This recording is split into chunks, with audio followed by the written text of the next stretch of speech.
નમસ્કાર મિત્રો, આજના સૌથી મોટા સમાચાર આવી રહ્યા છે। બેંક ખાતામાં પૈસા ઉપાડવા પર હવે આપવો પડશે ટેક્સ। તો જાણી લો આ સમાચાર વિસ્તારમાં। તે પહેલા જે પણ મિત્રો નવા હોય તેઓ ચેનલને સબસ્ક્રાઇબ કરી વિડીયોને એક લાઇક કરી દેજો। જો તમને તમારા બેંક ખાતામાં પડેલ પૈસા ગમે ત્યારે ઉપાડી લેવાનો વિશ્વાસ હોય તો થોડી રાહ જુઓ। તમારે ફરીથી તમારા ઉપાડની કાળજીપૂર્વક યોજના કરવાની જરૂર પડશે, જેથી કરીને તમે બિનજરૂરી પર ચૂકવવાનું ટાળો। આ માટે તમારે જાણવું જોઈએ કે ટેક્સ ભર્યા વિના એક વર્ષમાં કેટલી રકમ ઉપાડી શકાય છે।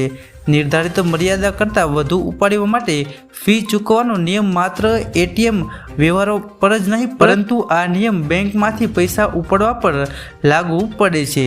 તો જાણીએ મિત્રો વિસ્તારમાં માહિતી। લોકોને લાગે છે કે તેઓ તેમના બેંક ખાતામાં ગમે ત્યારે રોકડ મફતમાં ઉપાડી શકે, પરંતુ આવકવેરા કાયદા કલમ 194N હેઠળ જો કોઈ વ્યક્તિ નાણાકીય વર્ષમાં 20 લાખ રૂપિયાથી વધુ ઉપાડે તો તેણે TDS ચૂકવવો પડશે।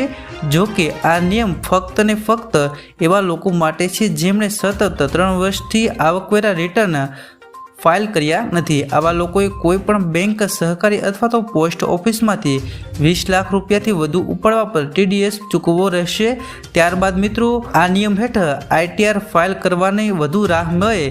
આવા ગ્રાહકોને TDS ચૂકવવા વિના નાણાકીય વર્ષમાં તેમની બેંક, પોસ્ટ ઓફિસ અથવા તો સહકારી બેંક ખાતામાંથી 1 કરોડ રૂપિયા સુધીની રોકડ ઉપાડી શકે છે। તો કેટલો TDS ચૂકવો તેના વિશે વાત કરીએ તો આ નિયમ હેઠળ જો તમે તમારા બેંક ખાતામાંથી 1 કરોડ રૂપિયાની વધુ ઉપાડો છો તો તમારે 2% દરે TDS કાપવામાં આવે છે। જો તમે છેલ્લા 3 વર્ષથી સતત ITR ફાઇલ નથી કર્યું તો તમારે 20 લાખ રૂપિયાથી વધુ રોકડની ઉપાડ પર 2% TDS અને 1 કરોડ રૂપિયાથી વધુ ઉપાડ પર 5% TDS ચૂકવવાનો રહેશે।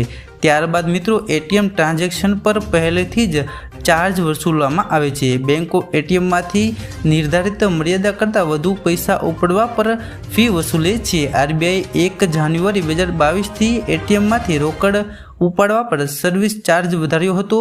હવે બેંકો નિર્ધારિત મર્યાદાથી વધુ વ્યવહારો માટે 21 રૂપિયા ચાર્જ કરી રહી છે। અગાઉ માટે આ 20 રૂપિયા ચૂકવવા પડતા હતા। મોટા ભાગની બેંકો તેમના એટીએમમાંથી દર મહિને 5 મફત વ્યવહારો ઓફર કરે છે। ઉપરાંત અન્ય બેંકોના એટીએમમાંથી પણ 3 વ્યવહારો મફત હોય છે। જોકે મેટ્રો શહેરમાં તમે તમારી બેંકમાંથી માત્ર 3 જ વખત મફતમાં પૈસા ઉપાડી